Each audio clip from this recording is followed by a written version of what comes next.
बहुत बार सुना है कि किसानों की इनकम नहीं बढ़ रही है, किसान गरीब क्यों है। तो जय हिंद दोस्तों, आज हम इसी बात को चर्चा करेंगे। लेकिन यहाँ पर आपको समझना क्या है कि कुछ बातें जो कि किसान को इम्प्रूव करनी चाहिए, उसकी वजह से उनको नुकसान होता है।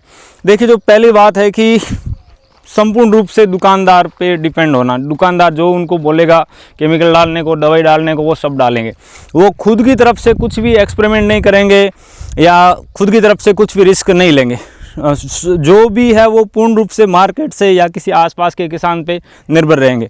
तो होता क्या है कि जो मार्केट में बैठे हुए लोग हैं वो हमारा फ़ायदा क्यों देखेंगे, वो तो अपना फ़ायदा देखेंगे कि वो कैसे आपसे मैक्सिमम प्रॉफिट ले सकते हैं, आपसे मैक्सिमम कैसे इनकम जनरेट कर सकते हैं।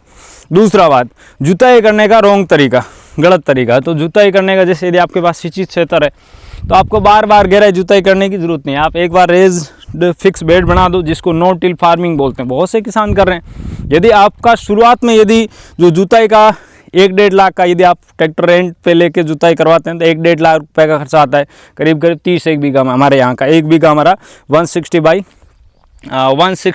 165 का, उसका करीब 3,000 रुपये लेते हैं वो जुताई करने का, जिसमें जैसे प्लाऊ लगाना हो गया, उसके बाद मेज़ लगाना हो गया, सारा करके 3,000 से 35 रुपये का खर्चा आता है।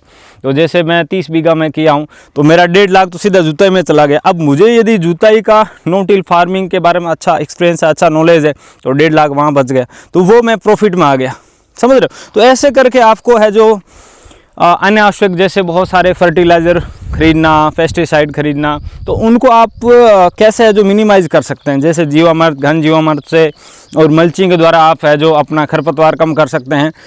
और मिश्रित मिक्स खेती करके आप अपना कीटों का अटैक भी कम कर सकते हैं। तो ऐसे आप है जो एक्सपेरिमेंट कीजिए, छोटे लेवल से शुरू कीजिए, फिर उसको बड़े स्केल पे लेके जाइए, ट्रेनिंग के लिए जाइए, ऑनलाइन वीडियोज़ के थ्रू ट्रेनिंग लीजिए, सीखिए, प्रयास कीजिए और आगे बढ़िए।